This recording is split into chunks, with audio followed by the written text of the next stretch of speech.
Bem-vindos aqui ao Modernidade Ciência, eu sou Paulo Bittencourt e vou provocá-los com a seguinte questão. Vocês sabiam que nós estamos muito próximos a ter uma falta de energia elétrica em horários de pico no Brasil? É verdade.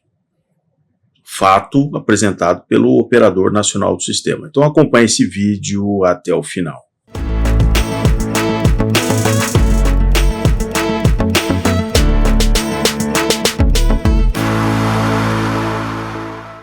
Pois bem, para quem não sabe, o Operador Nacional do Sistema, o ONS, ele faz toda a gestão de todo o sistema interligado brasileiro.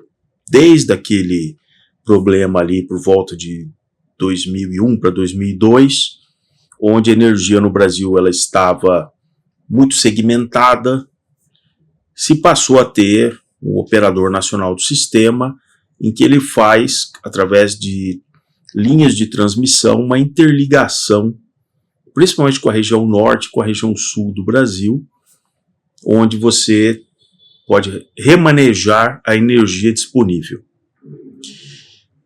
Pois muito bem, o Operador Nacional do Sistema acaba de oficializar que ele precisa que se liguem termoelétricas, porque a região norte do Brasil não está conseguindo garantir a energia de pico nos horários onde nós precisamos de mais energia. Vejam que dado interessante. Por mais que vocês vejam na mídia que a geração eólica e fotovoltaica só aumenta, temos um Itaipu de energia fotovoltaica, mas é na hora que você precisa? Isso a matéria jornalística não fala. É na hora que você precisa? Então, por exemplo, dias atrás, estava, por exemplo, ao meio-dia, a geração fotovoltaica, 30 gigawatts, dá 2 Itaipus, por exemplo, dá 30 gigawatts. Ao meio-dia. Mas quando chegou às 18h30, essa energia caiu para 50 megawatts. Então você tem que repor essa energia, porque você tem ali no pico, ao meio-dia. Mas será que ao meio-dia você tem um pico de demanda? Não. Então, muito provavelmente, apesar de você ter toda essa disponibilidade de 30 gigawatts, você não colocou na rede porque você não precisava. Mas às 18h30 você precisava. Por quê? Porque logo em seguida a demanda atingia 90,6 gigawatts. Essa era a demanda no Brasil às 18h44. E você não tinha energia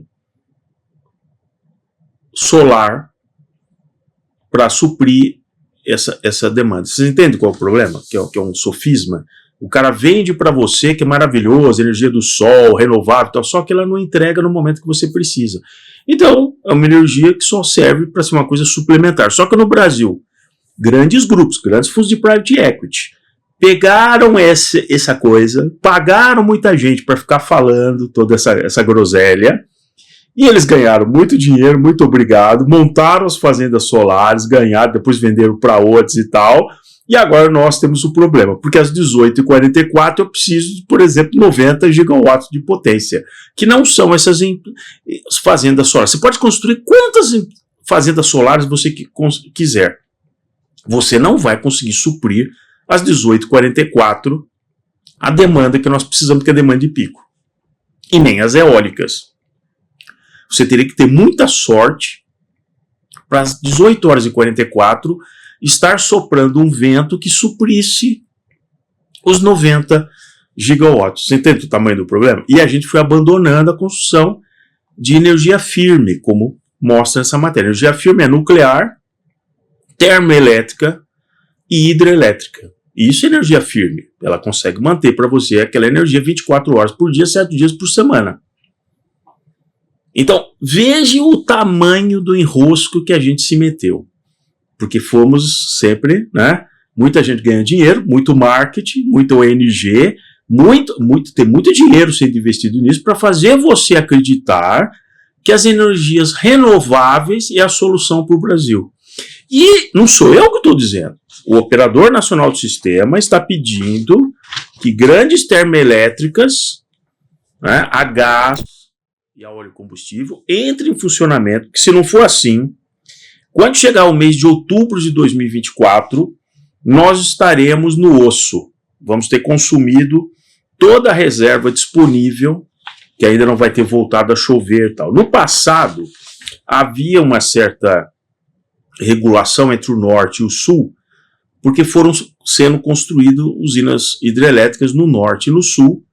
Há uma diferença de pluviosidade, vamos dizer assim, né, de chuva, entre o sul e o norte. Tem épocas que chove mais no norte, tem épocas que chove mais no sul.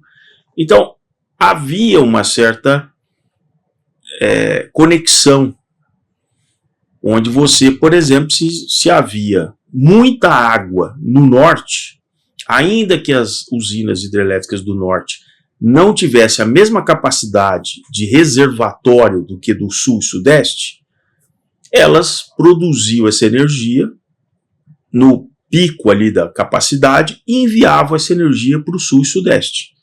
Isso fazia com que os nossos reservatórios do sul e sudeste ficassem preservados. Se depois, com esses reservatórios preservados, tivesse também chuvas abundantes aqui no sul e sudeste, os reservatórios tivessem até numa taxa média maior. E se de repente, naquele momento, tivesse menos chuvas e menos capacidade de produção de energia no norte e nordeste, você enviava a energia para o norte e nordeste.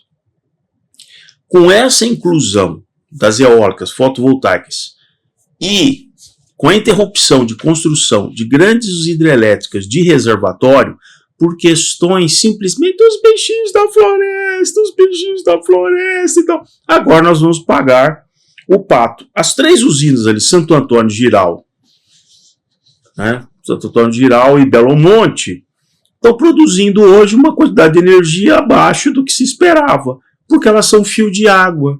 Fio de água significa o seguinte: passou água, eu produzo. Não passou água, eu não produzo.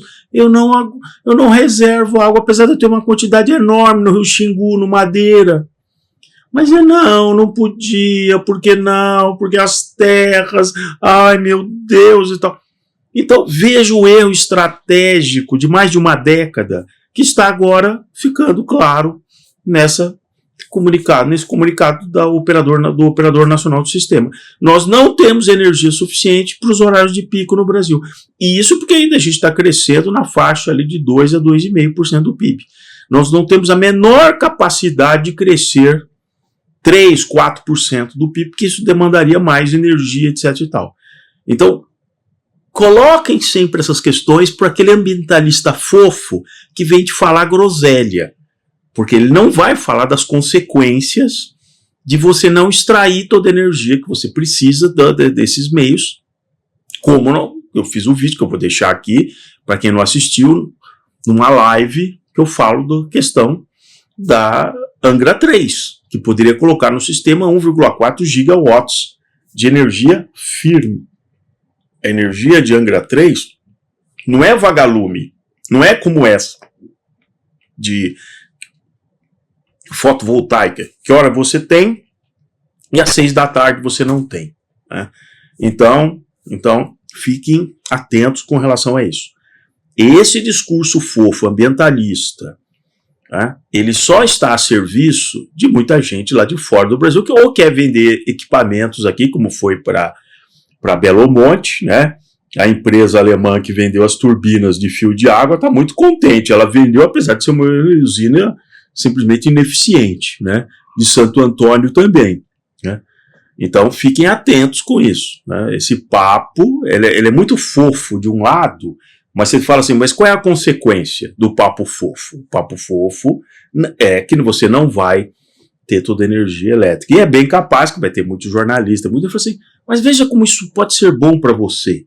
É uma coisa mais inclusiva. Você, de repente, pode estar num jantar à luz de vela com a sua família. Dado que não vai ter energia, que vai ter um apagão naquele horário do seu jantar, veja como isso pode ser bom para você. Você fazer um jantar à luz de velas com a sua família. Então, agradeço para quem já acompanhou o vídeo até esse ponto aqui do Modernidade e Ciência.